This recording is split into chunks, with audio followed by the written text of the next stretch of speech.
मीरपुर माथिलो वेझो जवाबदार पंहिंजी नौजवान घरवारी खे कारां जो तहमत मड़े क़त्ल करे छॾियो आहे। ॻोठ पिपली में जवाबदार असगर जलबाणी कारां इल्ज़ाम हेठि पंहिंजी 35 वरनि जी नौजवान घरवारी इमाम ख़ातून जलबाणी खे गोलियूं हणी क़त्ल करे मौक़े तां फ़रार थी वियो। इतला ते हद जी पुलिस पहुची मक़तूला औरत जो लाश मीरपुर माथिलो इस्पताल आंदो, जिते कानूनी घुर्जूं पूरियूं करण बाद मड़ वारसनि हवाले कयो वियो। पुलिस मूजिबि जवाबदार वाक़ियो करण बाद मौक़े तां फ़रार थी वियो आहे, जंहिंजी ॻोल्हा करे खेसि जल्द गिरफ़्तार कयो वेंदो। जॾहिं त आख़िरी इतलाउनि ताईं वाक़े जो केस दाख़िल न थी सघियो। ॿिए पासे इलाइक़े में चौबोल आहिनि त असगर जलबाणी पंहिंजी घरवारी खे पंहिंजे भाउ रियाज़ जलबाणी सां कारां जो तहमत मड़े क़त्ल कयो आहे।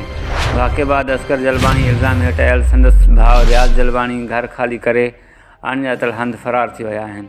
अफ़सोसनाक ख़बर ॿुधाईंदा हलूं त मीरपुर माथिलो वेझो जवाबदार पंहिंजी नौजवान घरवारी खे कारां जो तहमत मड़े क़त्ल करे छॾियो आहे।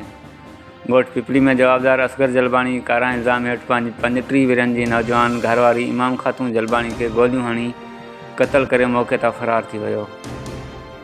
इतला ते हद जी पुलिस पहुची मक़तूला औरत जो लाश मीरपुर माथिलो इस्पताल आंदो, जिते कानूनी घुर्जूं पूरियूं करण बाद मड़ वारसनि हवाले कयो वियो।